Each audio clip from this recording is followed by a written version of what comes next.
Ego में तो भाई नुकसान ही हुआ है। अरे तेरे में ज़्यादा ईगो हो रहा है क्या? बेबी समझा करो, रिश्तों में अगर ईगो आ जाए ना तो रिश्तों में दरारें आ जाती हैं।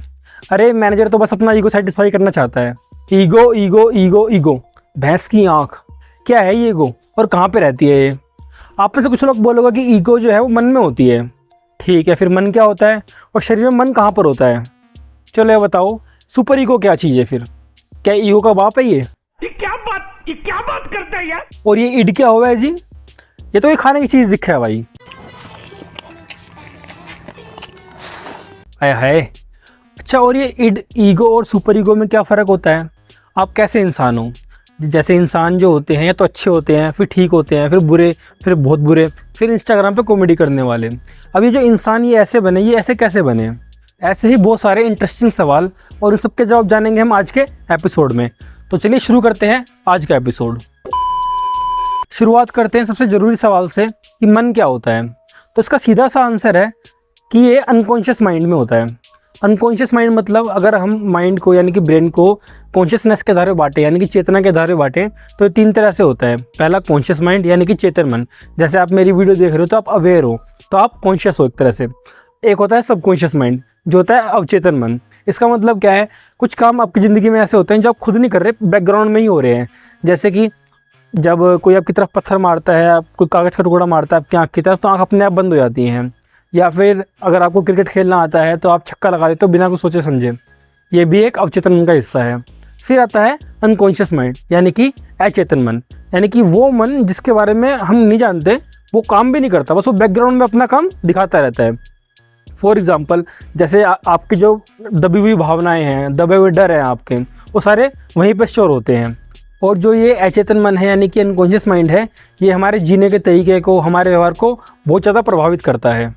अब ये जो इड, सुपर ईगो और ईगो हैं, ये होते हैं मन के हिस्से। ये बताया था एक मनोवैज्ञानिक सिगमंड फ्रॉइड ने। दोस्तों, हमारी कहानी शुरू होती है इड से। इड क्या है? ये जन्म के साथ ही हमारे शरीर में जन्म ले लेता है। दरअसल ये एक मानसिक केंद्र है जो इच्छाओं पे, इंस्टिंक्ट पे और तुरंत सुख पे काम करता है। इड जो है वो किसी भी नियम को नहीं मानता और ना ही किसी परिणाम को मानता है। अरे बलबीर, देखियो ये इड हरियाणा से है क्या? देखो भाई, मैं हरियाणा से हूँ तो मेरा स्टाफ चलता है, लेकिन कोई और कुछ भी नहीं बोलेगा। तो कुछ की जगह क्या बोलेगा? ये समस्या है, क्या बोलने का? तो जैसा मैंने बताया कि अगर इड को कोई चीज़ पसंद आ जाए उसे तुरंत चाहिए। भाड़ में जाए समाज, मोरल्स को क्या परिणाम होगा उसका, उसे फ़र्क नहीं पड़ता। जैसे अगर इड को भूख लगी है तो तुरंत खाना चाहिए। अगर उसे कोई इच्छा हुई किसी चीज़ की तो तुरंत पूरी होनी चाहिए इच्छा। एक इसका सिंपल सा उदाहरण लें, अगर छोटा बच्चा पैदा हुआ है बिल्कुल और वो रो रहा है दूध के लिए, तो ये क्या है? इड है बस। अब इस इड की आंधी को रोकने के लिए मन बनाता है ईगो को। ईगो क्या है? जैसे मैंने शुरू में एग्जांपल दिया कि जो ये सब हो रहा है कि घमंड है, ईगो, अकड़ है, ऐसा कुछ नहीं होता। सबसे समझदार जो होता है इन तीनों पार्ट में, वो ईगो ही होता है। दरअसल ईगो जो है वो रियलिटी है। वो समझता है कि जो हम लोग हैं वो समाज में रहते हैं और एक बाहरी दुनिया है जिसका इफेक्ट हमारी लाइफ पर पड़ता है। इसलिए ईगो का काम क्या है? इड की जो भी इच्छाएँ हैं उनको सही तरीके से पूरा करना। चलिए इसे एक उदाहरण से समझते हैं। सपोज करो आप दिल्ली में रहते हो, तब को खांसी तो होगी ओब्वियसली, ठीक है। अब आपने देखा कि रोड पे कोई इंसान छोले भटूरे खा रहा है, तो इड क्या बोलेगा कि खा ले यार, बहुत दिन हो गए, भूख भी लग रही है, खा ले, मज़ा आ जाएगा। अब जो ईगो है वो क्या देखेगा कि आपको खांसी हो रखी है और छोले भटूरे खाना सही नहीं है। अब यहाँ पे सुपर ईगो का भी रोल आता है, क्योंकि दो लड़ रहे हैं आपस में, इड और ईगो। सुपर ईगो भी आएगा, तीसरा बंदा भी लड़ने आपस में। अब इस एग्जाम्पल को 1 मिनट के लिए ही रोक देते हैं और समझाता हूँ आपको सुपर ईगो क्या होती है। दरअसल सुपर ईगो एक तरह से बॉलीवुड की आलोकनाथ है, यानी कि ये एक आदर्शवादी सोच है। इसमें क्या है बेसिकली सुपर ईगो में, इसमें होती हैं आपकी मोरल वैल्यूज़, आपके परिवार के संस्कार, शिक्षाएं, समाज के नियम। यानी कि सुपर ईगो एक वो आवाज़ है जो अंदर से बोलते हैं कि ये सही नहीं है और ये सही है। जैसे कि मैंने बताया एग्जाम्पल में कि अगर आपको जो शिक्षाएं दी हैं, परिवार ने आपको संस्कार दिए हैं, तो सुपर ईगो उनको आपको आभास कराता रहेगा आप कुछ गलत कर रहे हो, तो आपके अंदर गिल्ट आता है ना कि यार ये तो मैंने गलत कर दिया। तो ये क्या है? सुपर ईगो है। यानी कि सुपर ईगो आपको डिप्रेशन में ले आ सकती है और एक आपको अच्छा इंसान भी बना सकती है।